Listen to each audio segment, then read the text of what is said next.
How's it going, Blazers? This is David Blade Banter, working to bring you specifications you can relate to so you can have an educated decision on your purchases. This is going to be a knife here that probably a lot of people are looking for, and kindly Kyle over at Red Wolf EDC provided it for a review, so appreciate him very much. Just head over to his channel, see if you like it. Subscribe if you like to. So that's where this is here. So this is going to be his knife.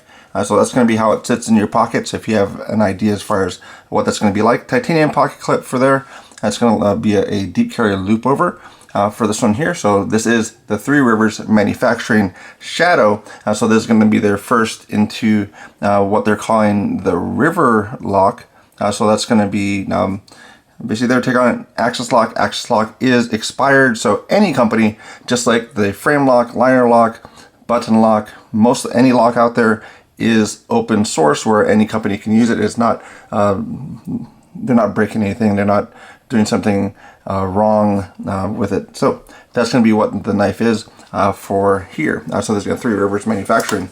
So that's going to be what it looks like there for the knife itself. And one of the coolest things when I first opened it up as far as the package was the packaging. That's actually one thing that I thought was really neat. So that's going to be this one here. So it says, if you can read that, I used to be sugarcane. So that was actually a pretty cool little setup. I was tinkering with it. So if you go back to kind of the unboxing, you'll see kind of, I didn't really know how to open it at first, but really it's going to be just a rotation and a pull. So that's going to be how it is. So rotate, pull out.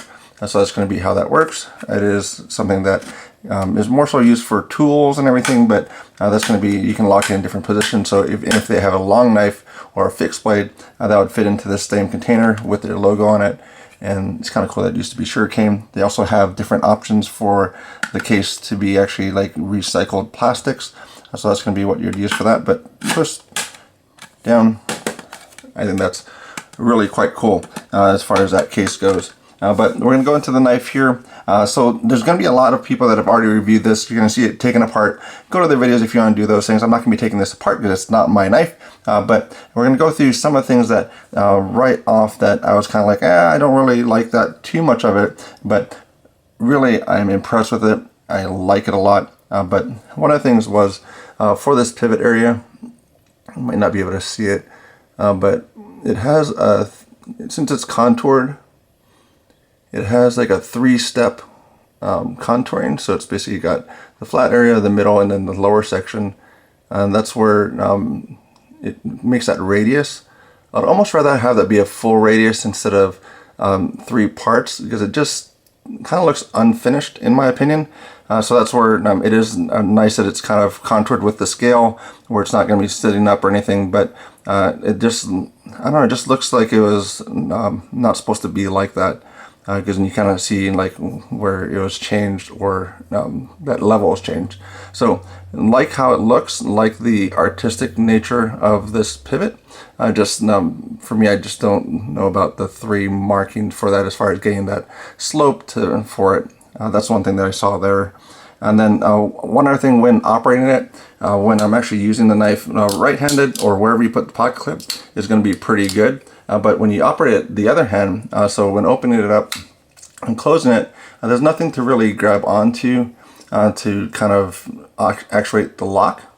So when you're doing that, you're kind of pushing it into your palm here. So if you push it back a little bit too far and drop it down, then this blade can get pretty close to your palm where that is. The reason why I noticed that is kind of just where when I was working with it, I felt something. I was like, what's that? And then so I kind of took a little bit more, I guess, caution in doing this, because you can get it. You could nick yourself a little bit on your palm if you do that. But it's something that I got used to in using in the time that I have carried it. So it's not a major concern, but I guess for folks that really like pushing the blade all the way out to the end, it very much is. It's nothing that's going to touch or cut you, so it's nothing that's sticking out. But when it's actuating, then you do get that pretty close to that edge. So that's one thing that's I guess not ideal for it, but it's something that is kind of what it is. So pocket clip side, very good as far as it. There's nothing sticking out. Recessed screws, so very good in and out of the pocket. When I first picked it up, I thought maybe the clip strength would be a little bit too much, but it actually worked out to be pretty well, and we'll go into what I actually measured for that taken out of the pocket.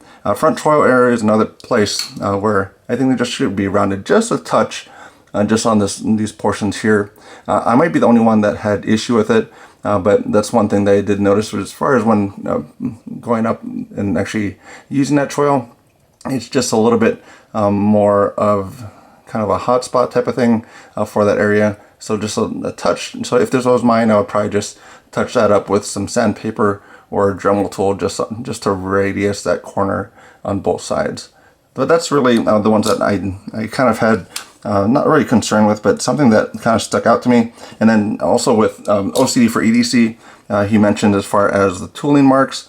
So it's going to be hard to see on camera, but like this one, there's a chamfer that goes down and then ends here, and then a chamfer that goes down and stops right before. So it's kind of a tooling thing as far as probably the CNC pass, as far as what that's doing, as far as not going all the way down.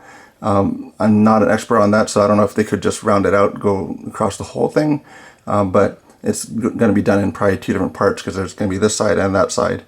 So that's going to be a little bit different as far as how that operates. But as far as the other chamfering and everything else, it's just really impressive when I took it out of the box to actually just take a look at now kind of what they've done on the internals.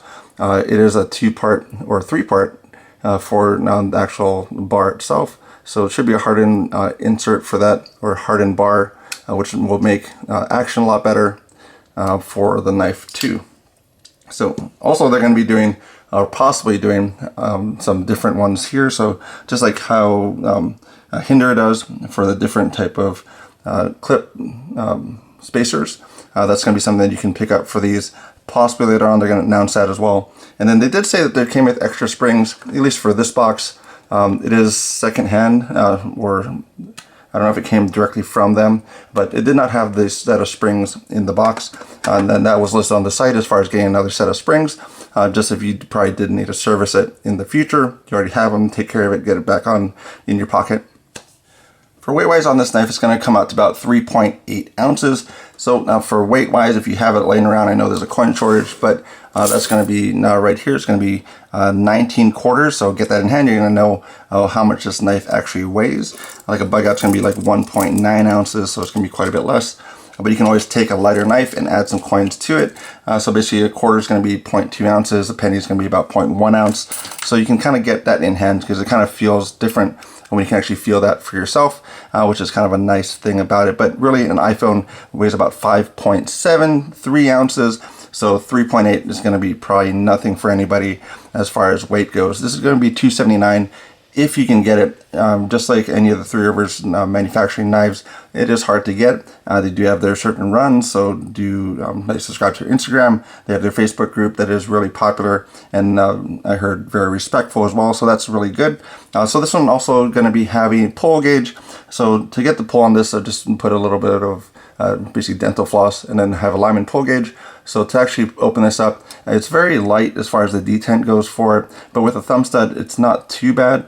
But I would kind of like about a 2 to 3 pound normally, and that's for a flipper or a thumb stud. The thumb stud side can be a little bit less, so that 2 pound is good for that. But this is going to be about a 1 pound. So basically this detent from this position open is just a 1 pound of pull to actually actuate it. So that's going to be on the lower side of things. This one has a cutting edge of about 3.2 inches. So that cutting edge that goes along here. So with that swoop up, that's going to be that cutting edge. The actual degree on both sides is going to be 18 on one side, 20 on the other. So give or take for that measurement. But this one has basically all the different ways to deploy. You can have thumb stud. Middle finger is a little bit different because at least for me, I found that this little stud for the lock bar kind of catches, because I normally put my finger like this to actuate, so when it actually does that, then it just scrapes a little bit on my finger for it. It is definitely something you can do for middle finger flicking, but it's going to be a little different for, worked fine. But I did feel that, again, with that stud, because that's where my finger normally lands for it, just for me. Pinch and roll is going to be available for that, so if you can pinch and roll it out. Inertia is available, so that is inertia. So it's anything that's going to be above 1 pound. So 1 pound was the detent on this. So if you can actually basically actually 1 pound, then you're going to be able to open it up for the knife. There's traditionals available too, so grab it 2 hands, open it up. So those are all different ways to do it. Blade length on this one I got was a 3.125, and it is going to be a flat. And then that's one thing good about this blade stock is it's super thin for it, so it's going to do really well on thicker materials. But this one came out to be about 4 degrees, so basically this ramp up was about 4 degrees, and really some of the kitchen knives are about 2 to 3, so you're going to really have something that performs very well for that. It is going to be the one that's 20 CV, so same as M390 premium steel, going to be good for the edge retention, good corrosion resistance as well. Handle length is going to be 4.6, so it's going to be from here to here. That's going to be a 4.6 inches. And then behind the edge thickness, that's where there's some complaints on that, but this one comes out to be about 8 sheets of paper behind the edge thickness. And then for that small, basically stock thickness, you'd expect that to be a little bit less as well, but they kind of ground it back a little bit further. So most likely the blade stock was a little bit longer, and then just ground it back a little bit further than what it was. But that's about 27 thousandths. And then blade stock, again, is a very thin. That's going to be about 2.25 millimeters. And it's going to be right hand and left hand tip up, so you can switch this over. So take that off, swap it over, and then you can go left-handed. And it's ambidextrous with the River-Lok is something that you can do with both hands. It's going to be same experience for a right or left-handed person, and that's why it's really an ambidextrous lock for them.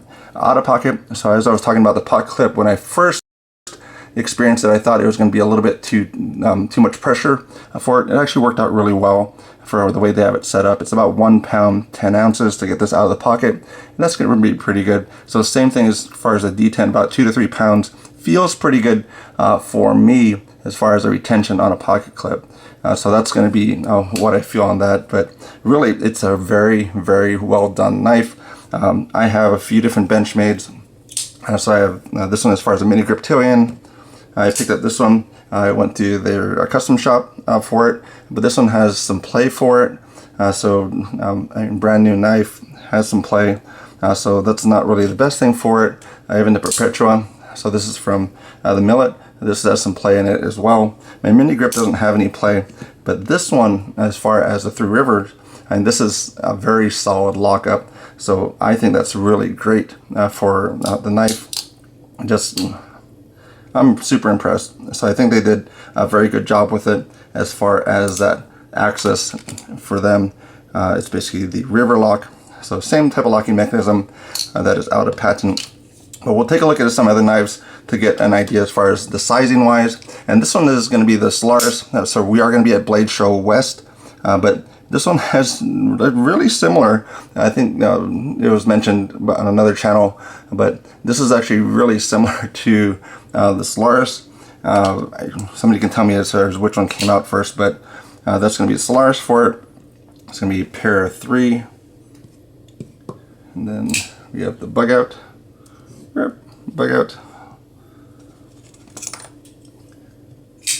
And the rat number 2.